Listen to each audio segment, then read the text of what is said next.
I'm Cameron Munter, President and CEO of the East-West Institute, and I'd love to address today a couple of topics that are very important, I think, to the work of East-West Institute and indeed to the world in the years to come, and that is the relationship of the United States to Russia, the relationship of the United States to China, of those two countries to one another, and how that plays out in global politics. I think there's a big distinction to be made between the ways that China and Russia view the world. The Chinese have told us at EWI, in our extensive contacts through party-to-party talks, through military-to-military talks, that they look for a stable area outside their border.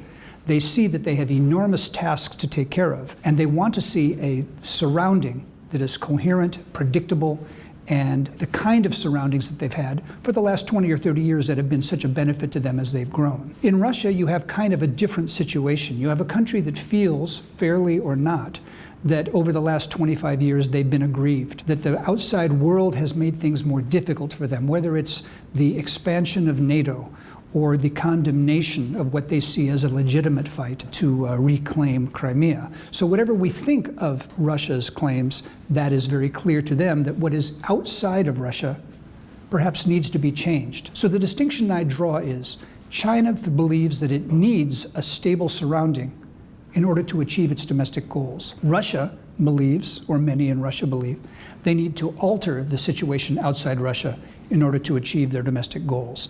Any American or Western politician dealing with these countries, I think, should take that into account. The question might be raised whether or not the countries might gang up on each other, whether Russia and China would choose to see their interest in common against the United States. I don't think that's likely. Both countries realize that America, even if it's not the hegemon that it might have been 20 years ago, is still the most powerful country in the world. Both of them have to come to some sort of accommodation with the Americans. And I think that you're unlikely to see them openly trying to side against America when they realize they need so much from America and the West. So my forecast for U.S.-Russia and U.S.-China relations in the year to come is that we have a new president who, in the course of preparing for his job, has made it clear that he wants to make every effort to reach out to Russia. He has said that he will appoint an ambassador who has close ties to Russia. He has made it clear that he really wants to see things from Russia's point of view. That can be very positive. I think avoiding a kind of instinctual knee-jerk Cold War is a very important thing. We'll see what the results will be, but I think every indication is that there will be efforts on both sides, from the Russian side and from the American side, to try to find a new way of getting along.